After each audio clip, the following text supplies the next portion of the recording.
Bonjour, bonjour. Alors je voulais partager aujourd'hui avec vous ma routine hebdomadaire. Il se trouve que je fais une voix tous les lundis et donc tous les lundis j'ai mes petites habitudes qui consistent à sauter sur mon vélo, partir à fond parce que je suis peut-être un petit peu limite au niveau timing et donc sur mon vélo je m'échauffe. Pourquoi est-ce que je m'échauffe? Évidemment moi je fais une voix, me direz-vous. Alors en effet c'est lorsqu'on est bien échauffé, lorsqu'on a relâché la tension dans le visage, la tension notamment dans la mâchoire, dans les épaules, qu'on a bien mis en place sa respiration. Pour la voix, ça permet d'avoir une belle diction, d'avoir une voix posée.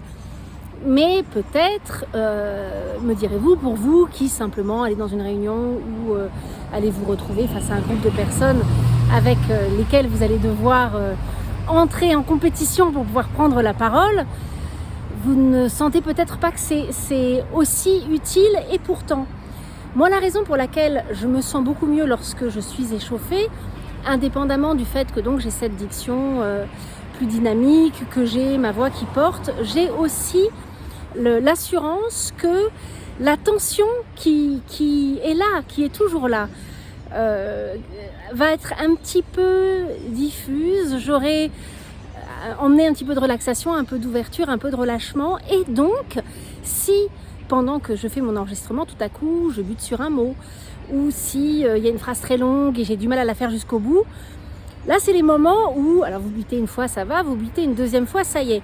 Il y a une petite alerte qui se met en place et vous commencez à stresser légèrement. La tension s'installe et si vous n'avez pas pris le temps auparavant de trouver de l'ouverture, de trouver du relâchement, la tension va s'installer de façon notable et vous allez avoir soudain la mâchoire qui bouge un petit peu moins, soudain la langue qui est un petit peu moins fluide dans son mouvement, soudain votre respiration qui se retrouve un petit peu saccadée parce que la tension ça se met aussi dans le diaphragme.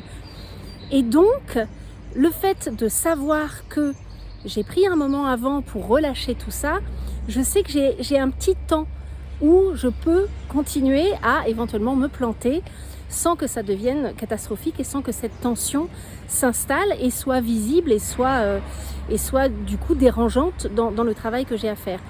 Et c'est pour ça que je pense qu'il est toujours utile d'être prêt, parce qu'en effet, si tout va bien, vous n'avez pas besoin de ce petit temps où vous savez que vous pouvez avoir un moment encore de répit avant que la tension soit installée.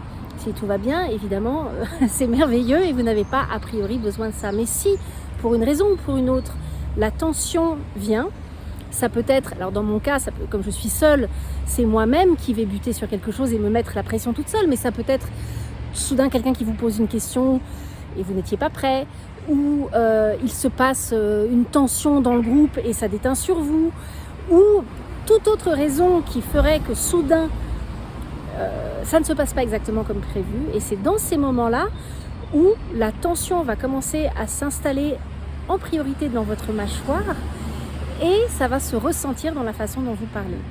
Donc je vous encourage, quel que soit ce qui se prépare pour vous, de faire quelque chose avant. Alors moi par exemple sur mon vélo, je fais d'abord 3 ou 4 fois de nouveau, je vais faire des magnifiques grimaces et je vous encourage à les faire, ça fait du bien. 3 ou 4 fois grand ouvert, tout fermé, grand ouvert. Donc en effet les voitures qui me croisent me voient faire ce genre de choses sur le vélo.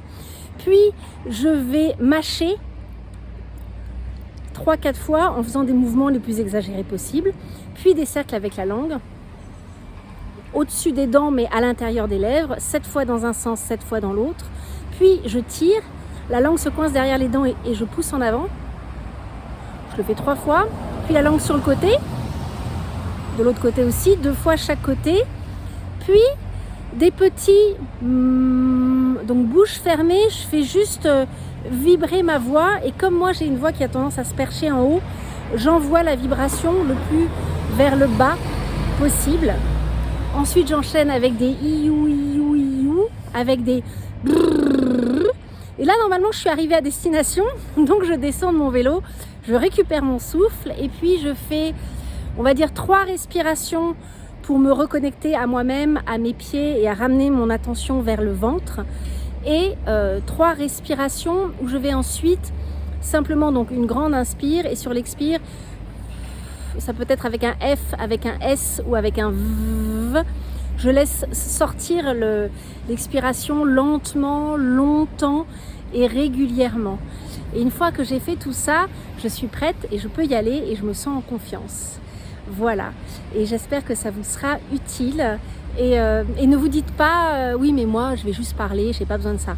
Oui, vous n'avez pas besoin de ça si tout va bien, mais si pour une raison ou pour une autre il se passe quelque chose d'imprévu et que tout à coup il y a un petit stress qui s'installe, sachez que ce stress va se ressentir dans votre voix, parce que l'un des endroits où il va se loger en priorité, c'est dans votre mâchoire et dans votre diaphragme. Par conséquent, ça joue sur la voix.